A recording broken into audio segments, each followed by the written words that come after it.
হযরতে মুসলিম দেখতেছেন পরিবেশটা খুব সুন্দর, এত ভক্তি যখন আমাকে করতেছে, ইমাম আসলে কত ভক্তি হবে। চিঠি তিনি লিখে দূর পাঠাই দিলেন। এদিকে ইয়াজিদ বাহিনী তো মাঝে মাঝে থাকে, সব জায়গায় থাকে।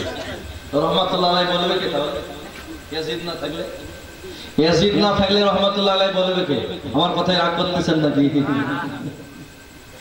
প্যার হাজরিন, কুফায় কিছু ইয়াজিদ ছিল, তারা তাড়াতাড়ি চিঠি লিখলো এই অবস্থা দেখে, ও ইয়াজিদ নাকে তেল দিয়ে ঘুমাচ্ছ। এদিকে কুফার মানুষেরা 40,000 মুসলিম বিন আকিলের হাতে ইমাম হোসেন নামে বায়াত গ্রহণ করেছে। তাড়াতাড়ি কিছু করো, নাহলে অচিরে ইমাম হোসেনের হাতে সবকিছু চলে আসবে, তুমি আর তার সঙ্গে পারবে না, তোমার মাসনাদ থেকে তোমাকে উঠে যেতে হবে, চেয়ার ছেড়ে দিতে হবে। এখন চেয়ার কি ছাড়া যায়? যদি আহলে বায়াতকে শহীদ করা হয় হয়ে যায়, কিন্তু চেয়ার ছাড়া যাবে না। সব মরছে মরে যাক, কিন্তু চেয়ার কিন্তু ছাড়া হবে না। রক্তাক্ত হোক, চেয়ার ছাড়া যাবে না। চেয়ারের এত দরদ কেন বুঝতে পারি? এই চেয়ারের মধ্যে আছে কি? চেয়ার সহজে মানুষ ছেড়তে চায় না, সব মরে যাক, রক্তের বন্যা বয়ে যাক, কিন্তু চেয়ার জানে আমার হাত থেকে না যায়। কথা বুঝছে? এই যে পরিস্থিতি। ওই ইয়াজিদ চিঠি পেয়ে ফরমান জারি করলো, তাকে চিঠি লিখলো তাড়াতাড়ি ইবনে জিয়াদ, উবাইদুল্লাহ বিন ইবনে জিয়াদ। এ ছিল বসরার গভর্নর। কোথাকার? বসরার গভর্নর ছিল। আর কুফার গভর্নর ছিল কে? নোমান বিন বাশির। নোমান বিন বাশির ইনি আহলে বায়াতের ভক্ত ছিলেন। সে দেখতেছে ইনি তো কিছুই করতেছেন না, 40,000 বায়াত গ্রহণ করলো, ইনি তো কিছুই বলেন না, তাহলে এই গভর্নর দিয়ে কাজ হবে না, একজন শক্ত গভর্নরকে পাঠানো হোক। তাড়াতাড়ি চিঠি লিখলো ইবনে জিয়াদ, আমার পক্ষ থেকে ফরমান, 40,000 কুফিরা মুসলিমের হাতে বায়াত গ্রহণ করেছে, তাড়াতাড়ি তোমাকে ওই কুফারও গভর্নরই দেওয়া হলো, তুমি বসরারও গভর্নর থাকবে, সেখানকারও গভর্নর থাকবে। এখন মুসলিমকে যেভাবে হোক তাকে শহীদ করো, এবং সেখানে যারা মুসলিমের পক্ষ নিয়েছে তাদের বিরুদ্ধে তুমি দাঁড়িয়ে যাও, ফৌজ নিয়ে যাও, এবং তুমি কুফাতে প্রবেশ করবে ছদ্মবেশে, জানি কেউ বুঝতে না পারে। ইবনে জিয়াদ বড় জালিম ছিল, ওর মনটা খুব কঠোর ছিল। এই কুফাতে প্রবেশ করলো, অনেক লম্বা ঘটনা, যদি বিস্তারিত বলতে চাই। এইভাবে প্রবেশ করার পরে গণ্যমান্য ব্যক্তিদেরকে সে গ্রেফতার করলো, ফৌজ নিয়ে গ্রেফতার করে গভর্নর ভবনে তাদেরকে জমা করলো, তাদেরকে হুমকি দিল, তোমাদের আত্মীয় স্বজনকে নিষেধ করে দাও, মুসলিমকে জানি ত্যাগ করে, মুসলিমকে জানি ত্যাগ করে দেয়, আর যদি ত্যাগ না করো এখন মিশর থেকে দামেস্ক থেকে ফৌজ আনাবো, আর একটা কুফাবাসীকে জিন্দা রাখবো না, তোমাদের সামনে তোমাদের বাচ্চাদেরকে হত্যা করে দেব, এই হুমকি দিল। তখন সেই মান্যগণ্য ব্যক্তিরা বলতেছে, তাদের আত্মীয় স্বজনকে ডেকে বলতেছে, এক কাজ করো, হোসেনের কাছে তো টাকা পয়সা নাই, তার কাছে কোনো পাওয়ার ক্ষমতা নাই, ধন সম্পদ নাই, অস্ত্র শস্ত্র নাই, কি দিয়ে লড়াই করবেন? মাঝখানে নিজকে বিপদে ফেলার লাভটা কি? এক কাজ করো, মুসলিমকে ছেড়ে দাও। দেখছেন ধোঁকাবাজি? দেখছেন ধোঁকাবাজি? দেখেন কি হবে। ইমাম হোসেনের কাছে কি আছে? এইভাবে তারা আত্মীয় স্বজনকে বোঝাইল। ইমামে মুসলিম তিনি নামাজ আদায় করলেন 40,000কে নিয়ে, মাগরিবের নামাজ আদায় করলেন 500 জনকে নিয়ে, সালাম ফিরাইলেন, একজন নাই, সবাই আপন দরজা বন্ধ করে নিয়েছে। ইমাম মুসলিম মাগরিবের নামাজ পড়ে দেখছে একজনও পিছনে নাই, তিনি একা। এখন যার দরওয়াজাতে যাচ্ছেন দরওয়াজা বন্ধ করে নিচ্ছে, যার দরওয়াজাতে যাচ্ছেন দরওয়াজা বন্ধ। মুসলিমের জন্য দরজা আজ খোলা নাই, কুফিরা সব দরজা বন্ধ করে নিয়েছে। ইয়াজিদ একটা ধমক। তারপরে ইমাম মুসলিমকে শহীদ করে দেওয়া হলো, তার 2 বাচ্চাকে শহীদ করে দেওয়া হলো। হযরত ইমাম হোসেন চিঠি পেয়ে তিনি কুফার দিকে আসতে শুরু করলেন। প্যারা হাজরিন, যখন কুফার নিকটে চলে আসলেন, যে জায়গাকে কারবালা বলা হয়, এদিকে হুর বিন রিহা তিনি প্রায় 70 জন ফৌজ নিয়ে ইমাম হোসেনকে ঘেরাও করলেন। ঘেরাও করে বলতেছেন, ইমাম হোসেন আপনাকে গ্রেফতার করার জন্য আসছি। ইমাম হোসেন বললেন, আমি কি অপরাধ করছি বলো, কেন আমাকে গ্রেফতার করা হচ্ছে? বলে, আমি জানি না, ইবনে জিয়াদের ফরমান, ইয়াজিদের ফরমান, আপনাকে গ্রেফতার করে নিয়ে যেতে হবে। ইমাম হোসেন রাদিয়াল্লাহু তাআলা বললেন, আমার অপরাধটা বলতে হবে। বলে, আমি অপরাধের বিষয় জানি না, তবে তার ফরমান হচ্ছে আপনাকে গ্রেফতার করে নিয়ে যাব অথবা আপনাকে যুদ্ধ করতে হবে, যুদ্ধ করতে হবে, বায়াত গ্রহণ করতে হবে আপনাকে।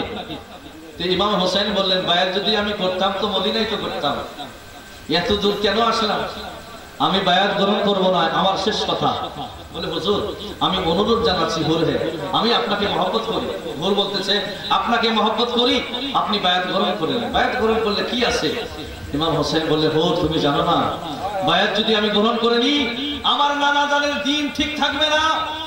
ইমাম হোসেন যদি বায়াত গ্রহণ করে নিতেন, আলী আসগর শহীদ হতেন না।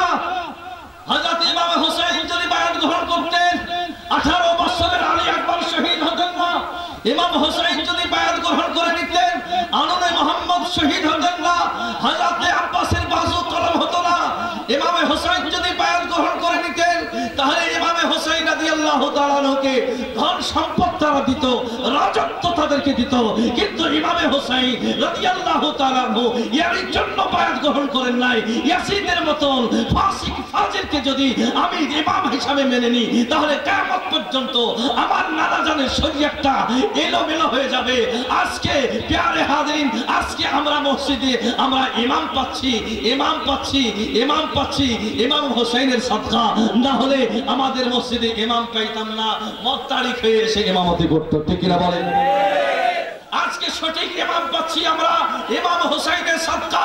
আজকে মিম্বারে কোরআন পড়া হচ্ছে ইমাম হোসেনের সাদকা। আজকে মহল্লাতে জলসা করতে পাচ্ছি ইমাম হোসেনের সাদকা। আমরা দ্বীনের কথা বলতে পাচ্ছি ইমাম হোসেনের সাদকা। আমরা কলমা পড়তে পাচ্ছি ইমাম হোসেনের সাদকা। আমরা নামাজ পড়তে পাচ্ছি ইমাম হোসেনের সাদকা।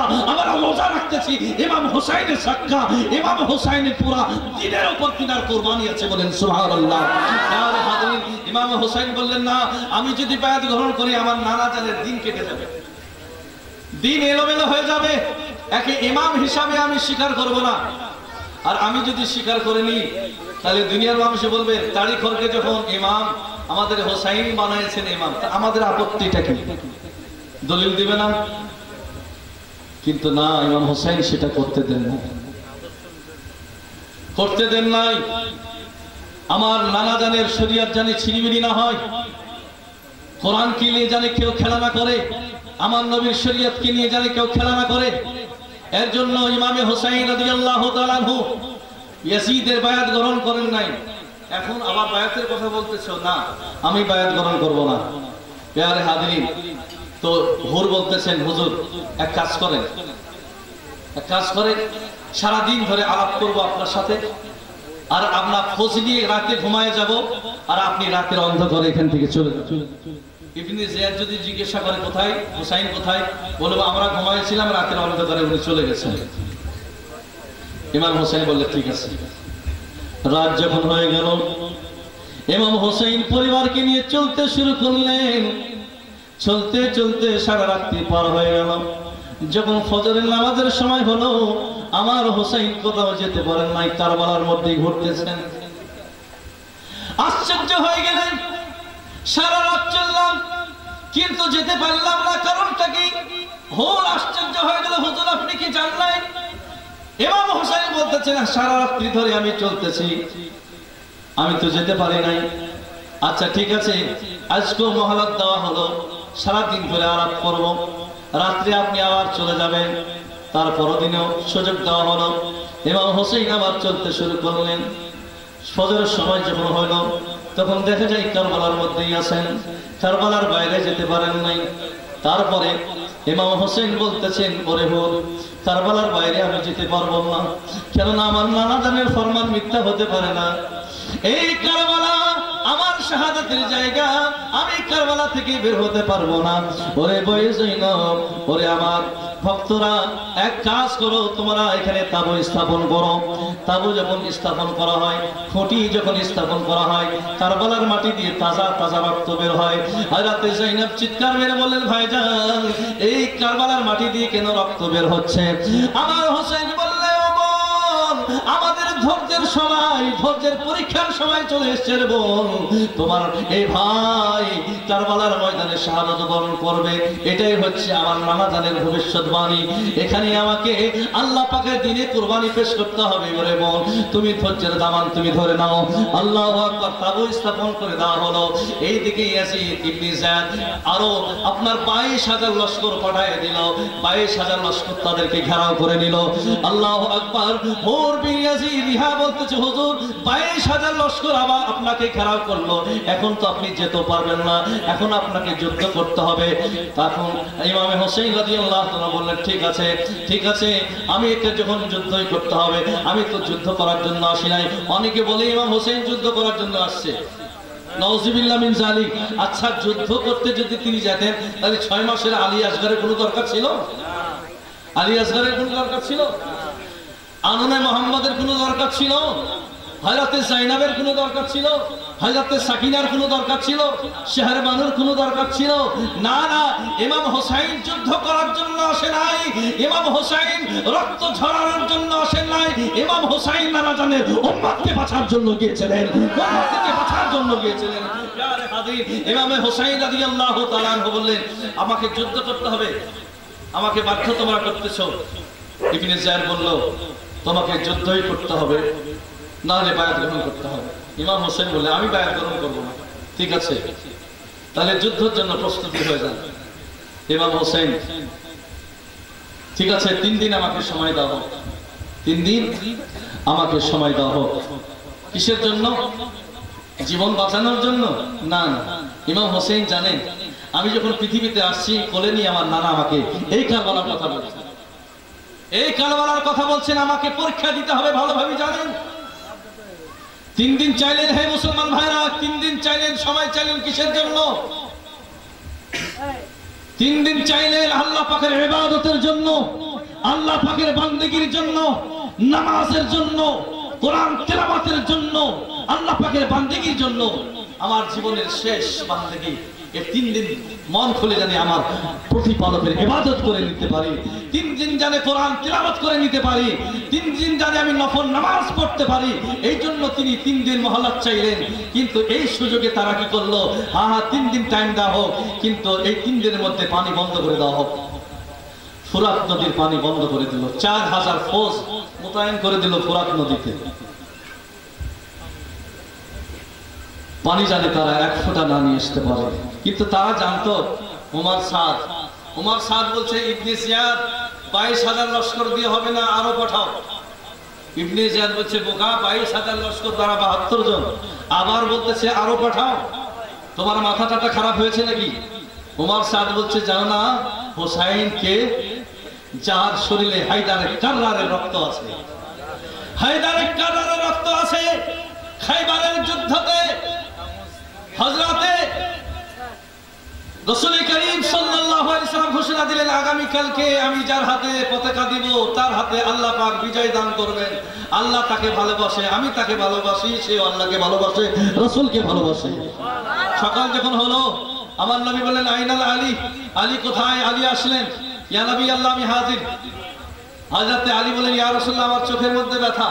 আমার নবী থুতু মুবারক লাগাই দিলেন, সাথে সাথে চোখ ঠিক হয়ে গেল। আমার নবী ইসলামের পতাকা দিলেন, কেল্লা ফাতা তোমাকেই করতে হবে। হযরত আলী রাদিয়াল্লাহু তাআলা আনহু তিনি এই পতাকা নিয়ে কেল্লার সামনে স্থাপন করে দিলেন। ইহুদিরা দূর থেকে দাঁড়িয়ে দেখতেছে আর বলতেছে, আজ পর্যন্ত এই কেল্লার সামনে, এই খাইবারের কেল্লার সামনে এই পতাকা স্থাপন করতে পারে না। এ কোন বাহাদুর আসলো যে পতাকা স্থাপন করে দিল? মারহাব নামে একজন ছিল পাহলওয়ান বাহাদুর, সে একাই 50 জনের মোকাবিলা করত। প্যারে হাদির সে তলোয়ার নিয়ে বের হলো। সে বলল, কে, তোমার নাম কি? বলে, আমার নাম আলী, আমার নাম আলী, আমার নাম হায়দার, আমার নাম হায়দার। বলছে, আমার না মারহাব, তাহলে সামনে এসো। আল্লাহু আকবার। আমার মোকাবিলা তো 50 জন করতে পারে না, তুমি তো বাচ্চা মানুষ, আমার মোকাবিলা কিভাবে করবে? হযরতে আলী রাদিয়াল্লাহু তাআলা আমাকে বাচ্চা মনে করতেছো, আমার সঙ্গে যুদ্ধ করে দেখো। আল্লাহু আকবার। হযরতে আলী যখন যুদ্ধ শুরু করলেন, যুদ্ধ করতে করতে এক পর্যায়ে ওনার হাতে যে ঢাল ছিল, ঢাল, লোহার ঢালটা ছিল, সেই ঢালটা ভেঙে গেল। আল্লাহু আকবার। তারপরে হযরতে আলী রাদিয়াল্লাহু তাআলা ওই খাইবারের দরওয়াজাকে, কামস দরওয়াজাকে তিনি এক টান দিয়ে বের করে সেই দরজাকে তিনি ঢাল বানাইলেন। ঢাল বানালে যুদ্ধ করতে করতে মারহাবকে এমন ভাবে তিনি আঘাত করলেন, তার মাথার উপরে সে 2 মণের লোহার ওজন আপনার যুদ্ধর পোশাক পরিধান করেছিল। ওনার তলোয়ারের আঘাতে লোহা কেটে তার মাথা কেটে 2 খণ্ড হয়ে গেছে। বলেন সুবহানাল্লাহ। প্যারে হাজরিন, এই ফাটাক যে দরওয়াজা তিনি ঢাল বানিয়েছেন, এই দরওয়াজা রিওয়ায়াতের মধ্যে আসছে 40 জন মিলে সেই দরওয়াজাকে উঠানো যায়। मजबूत दरवाजा जिसको उठाए 40 लोग, खैबर का वो मजबूत दरवाजा जिसको उठाए 40 लोग, मौला अली का तन्हा उठाना सबके बस की बातें नहीं, मौला अली का तन्हा उठाना सबके बस की बात नहीं।